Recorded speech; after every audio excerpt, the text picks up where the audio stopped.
name is Martine Alison Chabert, and she is an artist born in Saint-Étienne, but she actually lives in L'État in the Loire region, and where it's a wonderful place to be, I guess, in the south of France.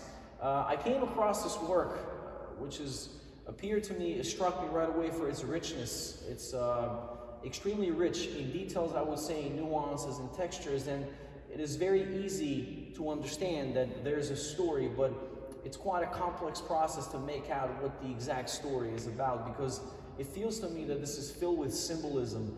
This is filled with, in a way, with romanticism and realism, but there's a message which it's very entertaining, you know, in an artistic sense to really get into and kind of play with your mind and really get down to all your conclusions as to what this conveys.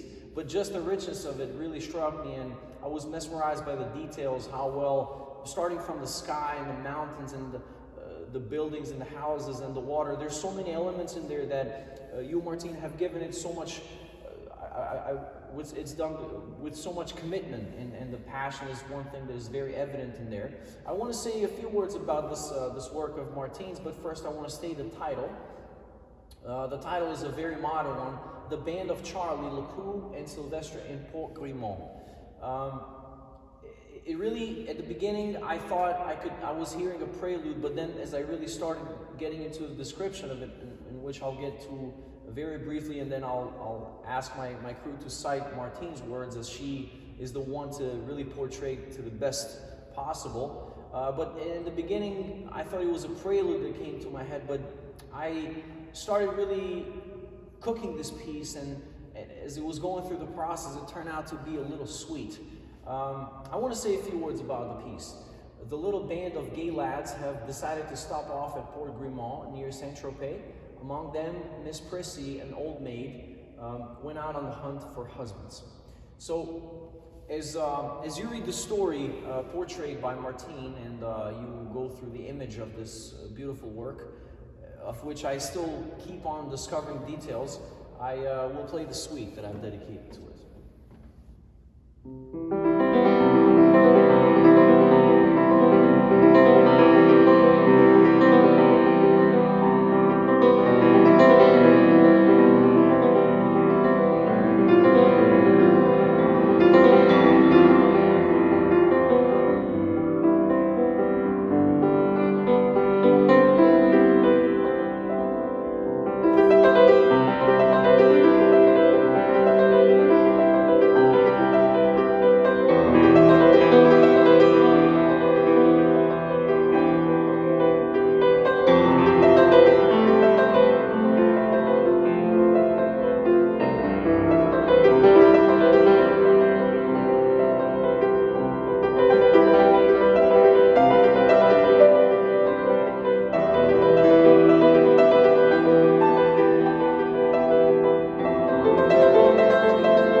Martine, this is a fantastic piece, I would say. I mean, even now that I'm playing and I'm looking at it, there's so many new elements that are coming to me. But I want to close it on the note that, as I mentioned in the beginning, the richness of this, really got me first. But then I started really sort of putting myself in unison with the characters, going back and forth, and I really started getting into their thoughts, and then the colorfulness of their thoughts and the colorfulness of the whole scene kind of really held me there musically in terms of portraying a lot of colors and then hearing the lines in between. I suggest you listen to this suite that I composed a few times, and then I hope you'll be able to hear more and more layers, as I always hear, especially when I started.